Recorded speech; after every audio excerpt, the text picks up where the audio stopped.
Dans cette leçon, je vais vous présenter l'architecture générale d'une solution de téléphonie d'entreprise. Alors j'ai pris aucune marque en particulier, aucune solution en particulier. Le but ici, c'est vraiment de vous présenter des principes qu'on va retrouver dans quasiment toutes les solutions de téléphonie d'entreprise, de sorte que peu importe la solution de téléphonie à laquelle vous serez confronté par votre travail ou dans le cadre de vos études si vous êtes encore étudiant, peu importe en fait les principes que je vais évoquer dans cette leçon, vous allez les retrouver quasiment partout. C'est la façon dont est conçue, la façon dont fonctionne l'immense majorité des solutions que nous allons voir maintenant. Alors sur ce petit schéma, là, vous voyez une vue globale. Alors je n'ai pas représenté évidemment l'intégralité des composants qui peuvent se retrouver dans une solution de téléphonie. Je vous ai simplement mis les composants principaux et qu'on retrouve partout.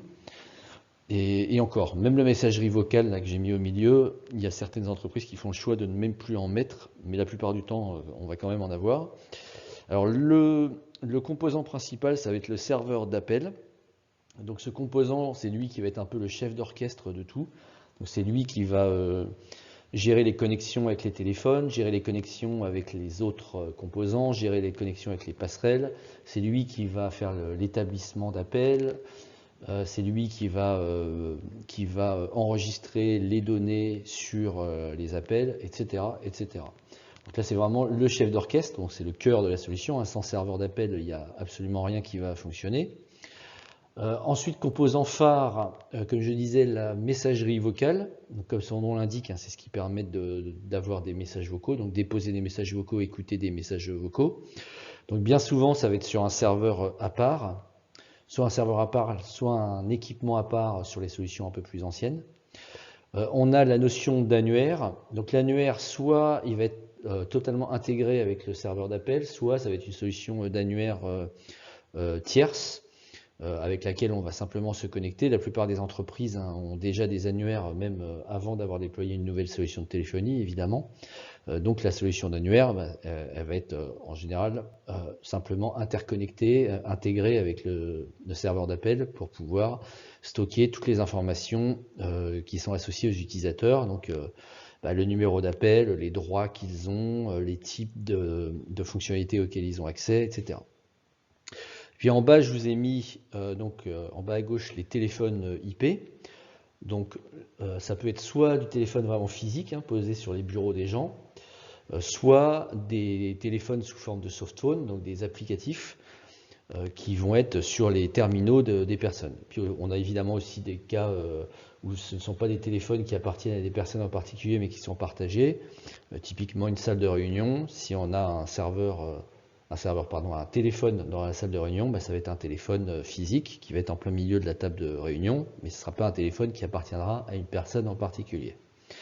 Puis le dernier type de composant vraiment principal, vraiment important dans une solution de téléphonie d'entreprise, ça va être tout ce qui est passerelle. Donc les passerelles, elles vont permettre d'interconnecter le système avec soit des technologies différentes.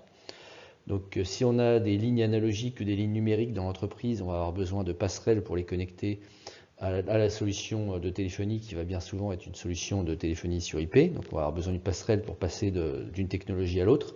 Mais on peut aussi avoir des passerelles pour se connecter avec des systèmes hétérogènes, donc deux systèmes de téléphonie qui n'ont rien à voir l'un avec l'autre, qui n'utilisent par exemple pas les mêmes protocoles parce que chacun utilise un protocole propriétaire. On va mettre une passerelle entre les deux pour leur permettre de dialoguer. Et puis il y a aussi le cas de la passerelle connectée au réseau téléphonique public. Là, pour pouvoir se connecter avec soit une famille de technologies différentes, soit simplement un protocole de communication que le serveur d'appel ne gère pas forcément de manière native, là on va utiliser une passerelle pour faire cette connexion. Alors si on va un peu plus dans le détail maintenant, donc je l'ai dit, le premier composant c'est le serveur d'appel. Alors comme je l'ai dit il y a 2 minutes, c'est vraiment le chef d'orchestre dans la téléphonie d'entreprise. C'est lui qui va porter toutes les fonctions principales, donc établissement d'appel, connaissance de toutes les lignes téléphoniques et de tous les terminaux qui sont dans l'entreprise, connaissance des passerelles et connexions avec toutes ces passerelles, et puis le serveur d'appel il va aussi avoir toutes les règles, donc qui a le droit de faire quoi, quel numéro possède l'entreprise, Si j'ai besoin de réécrire des numéros, si j'ai besoin d'utiliser des numéros courts spécifiques, c'est le serveur d'appel qui va avoir dans sa configuration tout ce qu'il faut.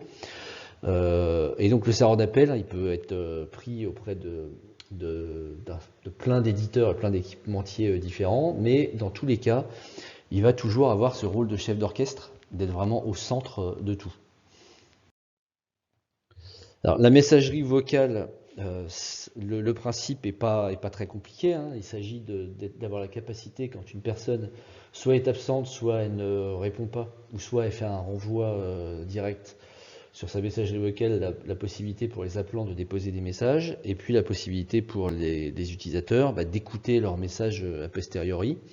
Alors, dans les solutions modernes, on a maintenant la possibilité en général de s'intégrer, enfin de se coupler avec aussi d'autres types de messagerie.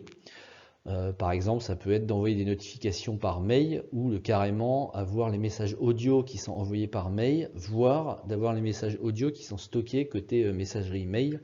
Et dans ce cas, le serveur de messagerie vocale ne sert plus que de relais vers un autre système de messagerie.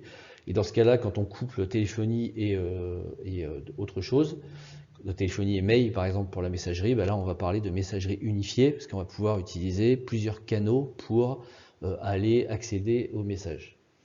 Alors les services de messagerie vocale, il faut être très prudent, notamment en termes de sécurité, de cybersécurité, parce que ça va être souvent les cibles privilégiées des attaquants. Le cas typique, c'est la boîte vocale sur laquelle on a laissé un password par défaut.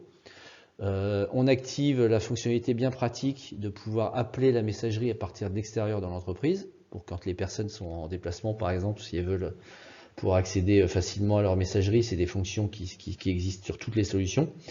Donc ça, accès à l'extérieur plus mot de passe par défaut, ça va permettre potentiellement à un attaquant de prendre la main sur une boîte vocale, et puis s'il y a des failles de sécurité, éventuellement de faire de l'élévation de privilèges sur le serveur vocal, et puis d'être capable de faire des choses.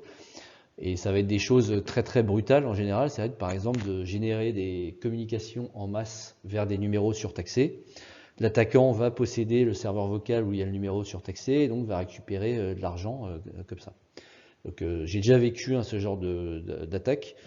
C'est vraiment pas drôle, donc si jamais vous êtes amené à configurer un serveur vocal un jour, faites très très attention à la partie cybersécurité. Alors, la partie annuaire, donc la partie annuaire, ça va être vraiment toutes les informations qui sont associées à un utilisateur. Ça va aller de son numéro de téléphone à ses privilèges, aux fonctions qui sont activées pour lui ou pas, enfin tous les attributs possibles et imaginables dans un annuaire en fait. La téléphonie, c'est pas différent quelque part de n'importe quelle application. Une application, elle a besoin d'une base d'utilisateurs et avec des informations sur ses utilisateurs. Donc là, c'est la fonction annuaire qui va disposer de toutes ces informations. Alors dans le cadre de grandes entreprises, là soit vous allez avoir un Active Directory par exemple qui va avoir beaucoup d'infos. Donc il y a plusieurs choix d'architecture qui sont possibles. Soit vous adossez directement la solution de téléphonie à un annuaire existant, donc Active Directory ou autre, soit la solution de téléphonie a son propre annuaire, et dans ce cas-là, il faudra un connecteur avec l'annuaire d'entreprise pour être certain qu'en permanence les informations sont bien synchronisées. Parce que ça ferait un peu tâche, par exemple, d'avoir un nouvel utilisateur qui arrive, on lui attribue une ligne téléphonique, et puis sur l'intranet, on ne retrouve pas le numéro de la personne ou pas le bon numéro. Donc, avoir tout qui est bien synchronisé, c'est pas indispensable, mais c'est en général une bonne idée de le faire. Alors, les terminaux téléphoniques, on peut en avoir de toutes sortes.